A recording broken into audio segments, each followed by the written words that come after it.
Em 1869, quando a Guerra do Paraguai já parecia decidida, um pequeno vilarejo virou palco de perseguição, emboscada e morte. Hoje, você vai conhecer o Combate de Ascurra, um episódio pouco lembrado, mas fundamental para entender como a guerra deixou de ser apenas militar e passou a atingir todos. Antes de continuar, já se inscreva no canal, deixe seu like e prepare-se para uma das histórias mais tensas da campanha final. No início de 1869, a Guerra do Paraguai já não era travada por grandes exércitos organizados. Ela havia se transformado em caça humana.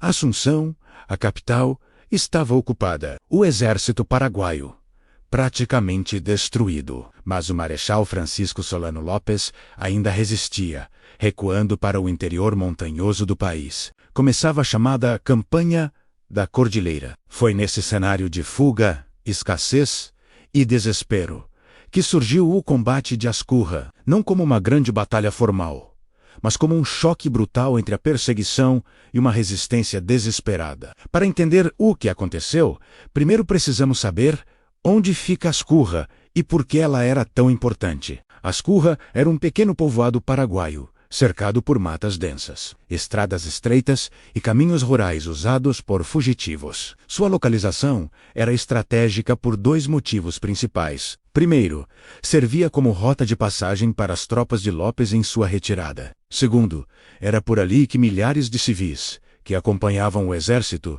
também tentavam escapar. A geografia do lugar, com suas matas e colinas, permitia emboscadas naturais.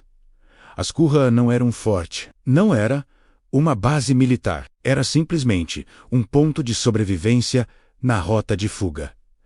E quem eram os personagens nesse palco de tensão? Do lado paraguaio, a liderança é atribuída ao general Bernardino Cabeleiro, ou a oficiais subordinados, dependendo da fonte que se consulta. Mas as tropas eram um reflexo do desespero do país. Eram compostas por soldados feridos, jovens sem treinamento, homens idosos e até mesmo civis armados, com o que tinham facões, lanças e armas improvisadas. Do outro lado, a Tríplice Aliança, representada principalmente por forças brasileiras. Eram tropas experientes, com oficiais veteranos da fase final da guerra. Uma infantaria bem armada e com uma missão clara e implacável: perseguir, cercar e destruir qualquer foco de resistência que encontrassem pelo caminho. O clima nos dias que antecederam o combate era de pura agonia.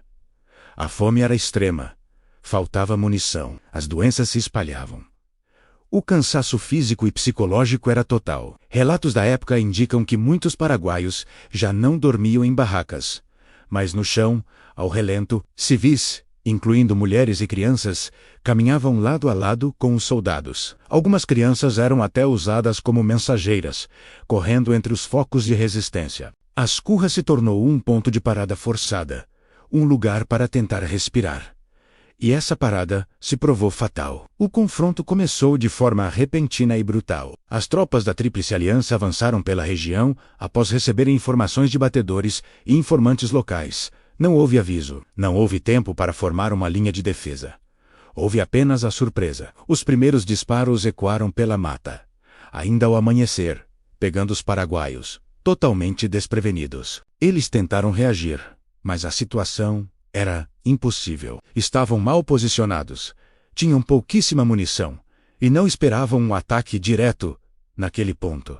Naquele momento, em questão de minutos, Ascurra se transformou em um campo de confusão, gritos e caos. Os números exatos são difíceis de precisar, como em muitos episódios dessa fase da guerra. Mas as estimativas históricas pintam um quadro claro da desigualdade. Do lado paraguaio, calcula-se que havia entre 600 e 1.000 pessoas na região. Menos da metade eram soldados regulares. Muitos eram civis misturados às tropas, tentando apenas sobreviver. Já do lado da Tríplice Aliança, a força era esmagadora.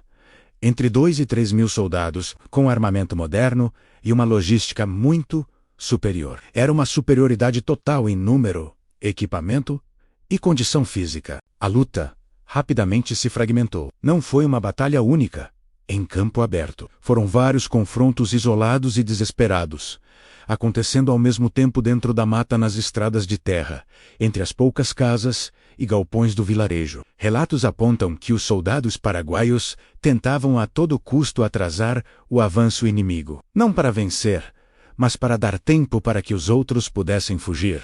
Mulheres escondiam seus filhos nos arbustos. Feridos, incapazes de continuar, eram deixados para trás. A resistência não visava a vitória. Visava ganhar tempo, visava a sobrevivência de mais um dia. É aqui que a história oficial se mistura com a memória popular, com os relatos transmitidos oralmente de geração em geração. Essas histórias não oficiais contam a verdadeira dimensão humana da tragédia. Há histórias de soldados paraguaios que se jogaram em ravinas para não serem capturados vivos. Alguns relatos falam de casas incendiadas com pessoas dentro, uma tática de terra arrasada. E há quem afirme que na confusão do combate na mata, crianças foram confundidas com combatentes e mortas. Nada disso costuma aparecer nos relatórios militares oficiais, mas vive na memória coletiva. Um antigo ditado popular da região dizia: "Depois de Ascurra, a terra não esqueceu." Após horas de perseguição e combates esporádicos, o desfecho foi inevitável. A resistência paraguaia foi completamente quebrada.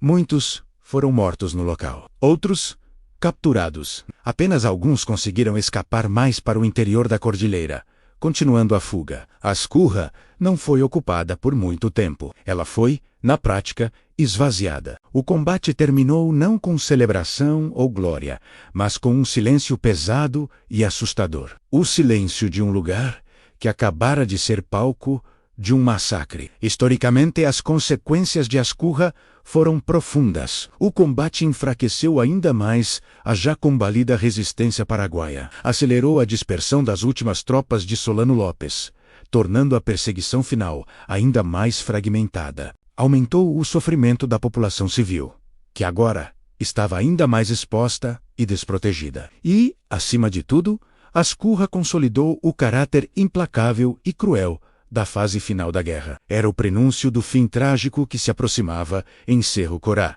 Ascurra nos mostra que nem toda batalha tem heróis claros, nem toda vitória é gloriosa, e nem toda derrota acontece em campos famosos, lembrados nos livros de história. Ali, naquele pequeno vilarejo esquecido, a guerra mostrou seu rosto mais cruel, o rosto da perseguição, do medo e da perda total de humanidade. Ascurra é a prova de que, no fim, quando a estrutura militar desmorona, a guerra não para. Ela apenas se transforma em algo muito mais sombrio. Obrigado por assistir a mais este episódio. Se você gostou desta análise profunda, não se esqueça de se inscrever no canal, deixar o seu like e compartilhar este vídeo para que mais pessoas conheçam essa parte esquecida da nossa história. Até a próxima!